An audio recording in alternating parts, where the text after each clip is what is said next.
Ça va bientôt faire un mois que j'utilise ce Fold 8 Ultra qui a pris la place de mon Fold 7. Ça fait un an que j'utilisais. Alors en tant que vrai utilisateur du format Fold, je vais vous donner mon avis sur ce nouveau Fold 8 Ultra. En premier lieu, je dois vous le dire, quand j'ai pris en main ce smartphone, pour la première fois, j'ai été un peu déçu. Samsung l'annonçait plus léger, plus fin, et moi j'ai constaté exactement l'inverse. Au début j'avais l'impression que c'était une simple sensation personnelle, peut-être une hallucination, mais j'ai fait le test à l'aveugle auprès de plusieurs collègues, de plusieurs amis dans mon quotidien. Je leur faisais fermer les yeux, je leur donnais les deux téléphones, et ils devaient me dire lequel était le plus lourd et le plus épais. En théorie, c'était le Fold 7 qu'ils devaient me répondre, et à chaque fois, ça a été le Fold 8. Il y a ce petit je ne sais quoi qui fait qu'il paraît plus épais et plus lourd. Alors j'ai pas pu parfaitement mesurer la différence d'épaisseur, mais c'est un vrai ressenti. Cependant, j'ai pu les peser. Et le Fold 8 Ultra, contrairement à ce que peut dire Samsung, il n'est pas plus léger que le Fold 7, il est même plus lourd d'un peu plus de 2 grammes. Bon, c'est pas grand chose, je pinaille, mais voilà, ça prouve quand même qu'il faut sacrément l'utiliser Fold 7 et l'avoir dans la main au quotidien pour sentir cette différence. Et j'étais plutôt étonné que Samsung affirme l'exact inverse. Peut-être que c'est uniquement sur ce modèle, mais quand on les tient comme ça à l'aveugle, il n'y a pas photo, c'est bien le Fold 8 Ultra, qui est le plus épais. Attention, me faites pas dire ce que j'ai pas dit, ça reste un smartphone extrêmement impressionnant par sa finesse une fois déplié, et tout à fait utilisable en tant que smartphone normal au quotidien. J'étais juste étonné de ce constat. Autre nouveauté majeure sur ce smartphone, c'est sa charnière. L'ouverture se fait de la même manière que d'habitude, mais on a maintenant une ouverture qui est forcée par aimant. À la fin, l'aimant vient vraiment venir tendre le smartphone à son maximum, là où sur le Fold 7, aucun aimant venait terminer le mouvement d'ouverture de cette charnière. Au premier abord, je me suis dit, ouais, intéressant, pourquoi pas, ce petit mouvement qui t'accompagne, t'as une sensation de solidité, un truc bien faire. Il y a une sensation de smartphone qui s'affirme dans son ouverture, mais au final ça m'a un petit peu perturbé dans mon utilisation. Sur tous les folds que j'ai pu avoir, j'utilisais énormément le Flex Mode. En fait c'est une petite interface créée par Samsung qui fait que quand on l'ouvre exactement comme un ordinateur portable dans certaines applications, l'interface s'adapte. Je pense surtout à YouTube que j'utilise énormément dans mon lit dans ce format. C'est trop pratique, on a les boutons en bas, la vidéo en haut, trop pratique. Ce nouvel élément de la charnière, il m'a embêté. En fait je pense que le système magnétique n'est pas assez fort pour ouvrir le smartphone quand on veut le mettre en flex mode, mais c'est vrai qu'il m'est arrivé plusieurs fois quand j'étais en mode flex mode que le smartphone s'ouvre de lui-même. Là je pense qu'il va s'ouvrir de lui-même, attention, vous n'êtes pas prêts? Voilà, et j'ai pas touché. Ça c'est parce que l'aimant exerce constamment une force sur cette charnière, ce qui est très pratique quand on veut l'ouvrir, mais quand on veut le garder en flex mode, il y a un moment où dans mon lit, le smartphone il fait clac. Et là ça m'agace, en plus de ça, ça arrivait plus d'une fois que le smartphone dans ce mouvement-là, il bascule derrière mon matelas, ça tombe, etc. Ça fait du bruit. Bref, cet aimant, je peux comprendre pourquoi ils l'ont mis pour le côté le smartphone va s'ouvrir quoi qu'il arrive et ça va permettre de tendre l'écran à son maximum tout le temps. Mais de l'autre côté, ça m'a embêté dans la meilleure fonction pour moi que les Fold ont à nous proposer, le Flex Mode. N'empêche qu'une fois ouvert le smartphone, il propose un écran interne absolument sublime.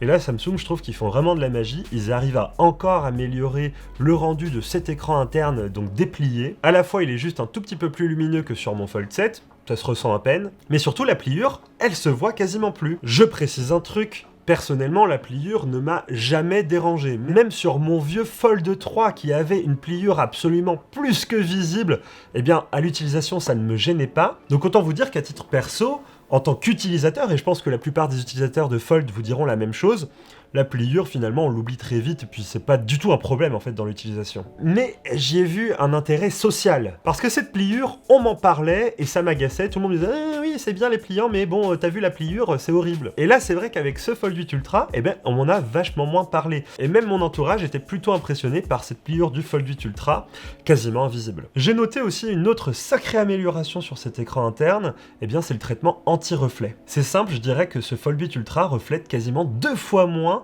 les lumières ambiantes que le Fold 7 écran déplié. Donc franchement là-dessus, bravo Samsung, et ça je m'en étais pas vraiment rendu compte à mon utilisation, c'est plutôt en réutilisant le Fold 7 par la suite que je me suis dit, il y a un truc qui change, et en les comparant je me suis dit, ah c'est ça. Et clairement un anti-reflet aussi qualitatif, c'est le genre d'amélioration sur lequel on a du mal à faire machine arrière. Ça peut paraître un détail, et c'en est un en vrai, mais c'est un vrai confort au quotidien. Aussi un autre truc qui m'a étonné à la première prise en main, c'est le bouton de déverrouillage. Ça peu de personnes en parlent. Il ressort un petit peu plus sur le Fold 8 et je pense qu'ils ont changé le capteur d'empreinte qui y est intégré. C'est la première fois que je voyais cette méthode. Maintenant, pour ajouter une empreinte, il faut pas poser le doigt plusieurs fois, mais simplement le glisser un peu dans tous les sens. Et clairement, je vois une vraie différence de rapidité. Alors, c'était déjà rapide avant, mais là, c'est bluffant. À peine je clique sur le bouton de déverrouillage du smartphone qu'il est déjà arrivé sur l'écran d'accueil. C'est tout bête, mais c'est le genre de truc qui fait que quand on revient sur le Fold 7, eh ben, j'ai l'impression d'avoir un capteur d'empreinte plutôt lent.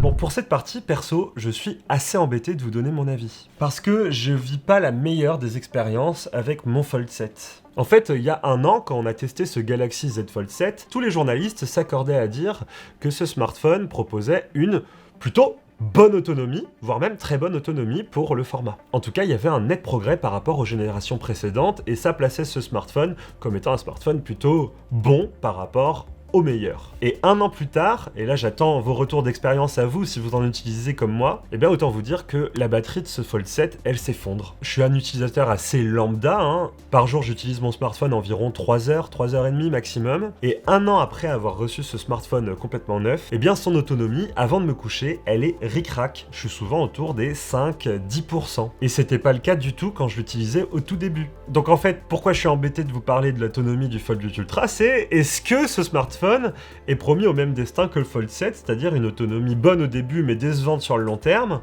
Eh bien, je ne sais pas. Dans tous les cas, ils ont ajusté quelque chose sur les batteries qui sont intégrées à ce smartphone. C'est la première fois chez Samsung qu'on a des batteries qui intègrent des anodes en silicium carbone, et ça leur a permis, sans changer le châssis de la batterie, d'augmenter la capacité à 5000 mAh, tout en améliorant la rapidité de charge à 45 watts. Dans les faits, ça fonctionne plutôt bien, surtout écran fermé, où on a une autonomie qui s'approche de ce que peut faire le Galaxy S26 Ultra dans notre protocole de test. Par contre, écran ouvert, on n'a pas remarqué d'amélioration par rapport au Fold 7, finalement ça y ressemble beaucoup. Mais c'est vrai qu'on n'utilise jamais ce smartphone 100% écran ouvert ou 100% écran fermé, donc au global, on a une autonomie qui est en amélioration par rapport à l'an dernier. Mais la vraie question, c'est pour combien de temps? C'est un peu la question qu'on pourrait se poser sur tous les smartphones, mais moi là, je vous fais un vrai retour d'expérience sur le Fold 7 et bon, ça me fait un peu peur pour celui-ci. Peut-être que ce changement de batterie qu'a opéré Samsung sur ce smartphone, eh bien, améliorera sa longévité. On peut que espérer ça. Côté photo, eh bien autant vous dire qu'il n'y a qu'un seul point sur lequel ce Fold 8 Ultra progresse par rapport au Fold 7, et c'est l'ultra grand angle. On a maintenant un capteur ultra grand angle de 50 mégapixels contre 12. La différence s'en fait vraiment sentir. Je vous laisse comparer juste ces deux photos. Vous voyez bien que en zoomant, parce que quand on zoome pas, ça se voit pas vraiment, mais en zoomant, les détails fins sont vraiment meilleurs sur le Fold 8 Ultra. C'est vrai que quand on regarde la photo du Fold 7 dans le détail, eh bien tout paraît plus grossier. Ça permet d'avoir quand même une petite amélioration de rendu sur les photos en mode macro, puisque c'est ce capteur qui est utilisé quand le mode macro s'active. Mais globalement, en photo, c'est tout. À part ça, on a un capteur grand angle, donc le x1 classique, qui est absolument le même du Fold 7 au Fold 8. J'ai pas vraiment vu de différence. Si ce n'est que sur le Fold 8, je peux déceler une petite différence de traitement algorithmique qui fait que les photos peuvent paraître un poil plus nettes, mais c'est vrai que du coup, ça crée un petit crénelage quand on zoome énormément sur la photo. Pour moi, c'est qu'une question de traitement algorithmique de la photo, puisque le matériel est exactement le même. Et sinon, sur le téléobjectif x3, eh bien, c'est exactement le même matériel, mais j'ai pas eu exactement les mêmes résultats, puisque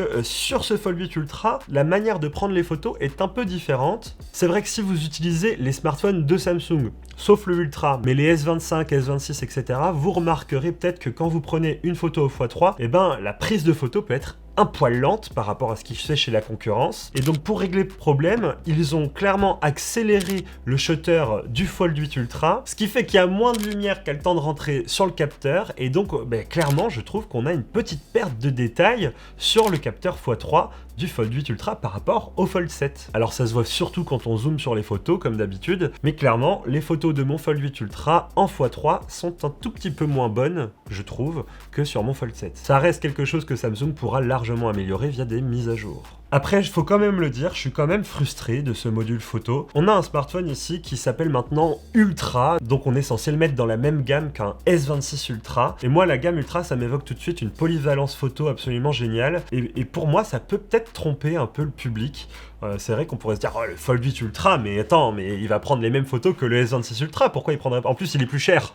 Forcément, il prend des bonnes photos. Et c'est pas du tout le cas. Je vous laisse regarder ces photos zoomées x30. Franchement, c'est une honte en 2026 pour un smartphone aussi cher de fournir ce genre de photos. Je dis bien une honte parce que avant d'utiliser ce Fold 8 Ultra, j'étais en train d'essayer l'Oppo Find X9 Ultra, qui pour le coup, lui, est selon moi le meilleur smartphone en photo, toutes catégories confondues. Et quand j'ai pris des photos avec ce Fold 8 Ultra, mais j'ai eu l'impression de revenir 3 ans en arrière, quoi. Alors oui, je sais que ça pose des énormes problèmes de conception, de mettre des téléobjectifs avec prisme dans un smartphone aussi fin, mais à un moment, va falloir s'y mettre. Samsung, que ce soit Huawei, Honor ou d'autres en Chine, arrivent à intégrer des téléobjectifs dans leur smartphone pliant. Alors oui, le module ressort beaucoup plus, c'est plus imposant, mais à un moment, c'est un modèle ultra, quoi. Et quand il y a le mot ultra, ben, j'accepte que le module photo, il est énorme, qu'il dépasse, parce que je vais prendre des bêtes de photos avec. Donc clairement en photo, on n'a pas d'amélioration game changer entre ces deux smartphones, c'est du peaufinage, c'est de l'amélioration, c'est de la mise à niveau. On se contente d'une simple mise à niveau, du strict minimum de ce qu'on pourrait attendre en 2026 sur un smartphone. Et encore, pas à ce prix. Après, je sais, un smartphone pliant, ça coûte cher aussi pour plein d'autres raisons que pour la photo, hein, parce qu'il y a le mot pliant, donc il y a 2 écrans, donc il y a un écran pliant. Donc tout ça, ça fait que ça coûte plus cher à la production, mais à titre personnel, j'en attendais bien plus d'un smartphone qui s'appelle Ultra. Je vous parle même pas du mode de photo Expert RAW que j'ai utilisé pour faire des photos de ciel étoilé. Franchement, c'était pas au niveau le résultat. Je vous montre juste la photo du Fold 8 Ultra, vs ce que j'ai pu faire avec l'Oppo Find X9 Ultra. Il n'y a pas photo, hein, je pense que vous voyez clairement laquelle est la meilleure. Donc je sais pas Samsung, si vous voulez commencer à appeler vos smartphones Ultra, eh bien va falloir se muscler un petit peu sur la partie photo, parce que sans ça, il va souffrir de la comparaison assez souvent. Voilà, je vous ai fait les principales différences que je peux noter entre ces deux smartphones. Maintenant, laissez-moi vous donner mon avis concernant ce Fold 8 Ultra. Est-ce que c'est un smartphone qui vaut le coup quand même ou pas? Faut savoir qu'il est vendu 2199 €, et la question, c'est pas de savoir si ce smartphone est bon ou pas, parce qu'il l'est, c'est un bon smartphone, j'apprécie l'utiliser, mais c'est de savoir ce qu'il apporte de plus. À l'heure où je tourne cette vidéo, j'aurais plus tendance à vous recommander un Fold 7, tant les différences entre ces deux smartphones sont assez mineures. De 1, vous économiserez de l'argent, et de 2, vous aurez une expérience absolument similaire. Il y a juste la question de l'autonomie sur le long terme que je me pose sur ce Fold 7 Ultra, donc si vous aussi ça vous inquiète, n'hésitez pas à aller voir dans les commentaires, je suis certain que d'autres utilisateurs de Fold 7 pourront donner leur retour. Il n'empêche que si vous choisissez ce Fold 8 Ultra, ce n'est pas un mauvais choix. Clairement, c'est un format de smartphone que j'adore. Je sais que face au nouveau format Fold 8, format passeport, qui paraît très séduisant, celui-ci a perdu un peu d'intérêt médiatique, mais en vrai, à l'utilisation, moi je continue de penser que ce format a encore peut-être sa place dans le monde des smartphones pliants. Il propose une meilleure autonomie, il est plus fin en main quand il est fermé et assez facile à ranger dans une poche. Sa plus grande taille lui permet d'avoir au moins un téléobjectif, contrairement au Fold 8 classique qui n'en a pas. Bon, j'espère que sur le Fold 9 Ultra, on aura vraiment un vrai gros module photo qui permettra de bastonner en photo, quoi. Et l'écran, une fois déplié, est un vrai bonheur à utiliser. J'utilise régulièrement le mode multitâche où je mets 2 applications côte à côte et le format de cet écran déplié permet de les utiliser comme si j'avais 2 smartphones en main. Moi, je trouve ça absolument divin. En plus de ça, côté logiciel, on sent que Samsung s'assoit sur maintenant un héritage de 8 itérations de Fold. Il y a plein de petites fonctionnalités bien pensées, de quoi utiliser les applications quand on referme le truc, bien utiliser l'écran externe quand on veut se prendre en photo avec le module photo arrière, le flex mode, et j'en passe parce que vraiment il y a plein de petites fonctions qui sont vraiment cool à découvrir dans les paramètres. À titre perso, j'aime beaucoup One UI, en tout cas son utilisation est très agréable et plutôt intuitive. Maintenant, j'aimerais bien qu'ils remettent un petit coup de polish, un peu comme Apple a pu le faire avec son Liquid Glass, qui a clairement foutu un gros coup de pied dans la fourmilière des interfaces de nos smartphones. On sent que Samsung, ils sont un peu dans un entre-deux, est-ce qu'on copie Apple, est-ce qu'on garde ce qu'on faisait avant? Moi, j'aimerais qu'ils aient un vrai parti pris esthétique sur les prochains téléphones. Alors, c'était évident qu'ils n'allaient pas le faire avec les smartphones pliants, mais plutôt avec les prochains S, mais c'est quelque chose que j'attends chez Samsung. Une petite refonte esthétique, ça nous ferait plaisir. Bref, voilà mon retour après plus de 3 semaines, presque un mois d'utilisation de ce Fold 8 Ultra. J'espère que cette vidéo vous aura éclairé sur ce smartphone. Dans tous les cas, retrouvez le test complet en description sur frandroid.com. N'hésitez pas à venir nous suivre sur Instagram, TikTok, etc. où on publie des vidéos quotidiennement pour vous tenir informé de l'actualité tech. Et sur ce, je vous dis vive les smartphones pliants, vive les bons modules caméra et vive une bonne autonomie même après un an.